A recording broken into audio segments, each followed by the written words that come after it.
He says, well, I'm Eric Greitens, the governor of the state of Missouri. I said, oh, my God. She was sentenced to life in prison and then given a second chance. Verdia Miller spent nearly 40 years behind bars. Tonight, she walks free. But Miller says she's discovered a world that's changed since she was locked away. News 4's Chris Naga shows us how she's adjusting to a new life in Florida, far from the scene of the crime.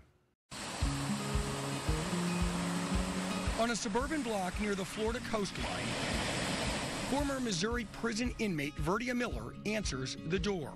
Hi, Verdia. Hi, praise the Lord. How are you doing? I'm doing great. It's been a while. It's good to see you again. Oh, yeah. This ranch home in sunny Melbourne, Florida is home after spending much of her adult life behind bars. Her most recent address, the Chillicothe Women's Correctional Center, 1,200 miles away. 36 years, 5 months, and 1 day. That's how long she was locked up, originally sentenced to life in 1982 following a crime in the late 1970s. Verdia was with Eddie Jackson. I heard another shot. When Jackson opened fire and killed a man named Larry Dean Smitty. On the day the murder occurred, did you know that was going to occur? No. Because if I wouldn't have any reason well, I like the guy. But she was convicted of capital murder, an accomplice to the crime. In St. Louis, These are just a portion of the files. John Ammon at SLU Law works with a clemency coalition, a group working to get aging prisoners like Verdia released. Very rapidly, the state of Missouri Department of Corrections is becoming the biggest nursing home operator in the state.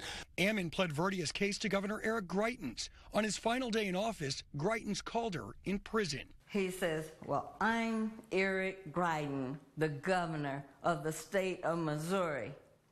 I said, oh, my God. What came next? An answer to a prayer. I hereby grant to Verdia Lee Miller a commutation of her sentence of life in prison to time served. In 2018, her sentence was commuted. It's a blessing to be free. The first time I met Verdia, she was just out of prison, staying with a friend in southwest Missouri. But I wanted to know, what happens to someone in the year after they are released from a life sentence? So we took a ride. You were telling me about the place you wanted to go the most when you got out of prison. Mm-hmm. I thought about Burger Kings. And Why was that your favorite? because of those Whoppers. See that? Burger Kings. Let's go to Burger King. Mm-hmm. Does that sound good? Yes. Just walking into a fast food restaurant brings overwhelming joy and options she did not have for decades. How's that taste? It's the best. It is the best. But it goes way beyond Burger King. It's about relearning the entire world around you. You were in a Missouri prison for nearly 4 decades.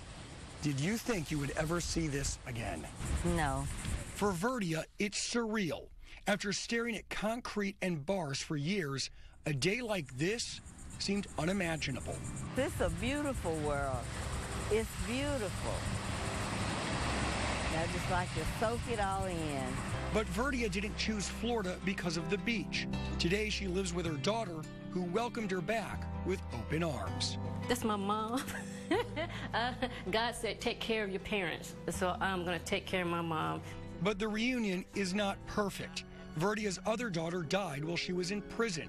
She was not allowed to attend the funeral. It was very hard and I felt less than a mother, because if I hadn't messed up, been around where I wasn't supposed to be, I would have been there. These cases are about mercy. Ammon understands his mission might upset some victims of crime, but he explains why cases like Verdia's and others are worth it. There is a certain leap of faith that you have to make to say, yes, this person did something terrible, but 35 years is enough. What do Missouri taxpayers gain by locking somebody up for the 36th year? We should be spending our time looking to incarcerate the people who are killing the children on the streets of the city of St. Louis and not spending time and resources incarcerating 75-year-old women who are not going to offend if they get out. For Verdia, she wants to spend her remaining years making up for lost time. She has no plans to see the inside of a prison ever again.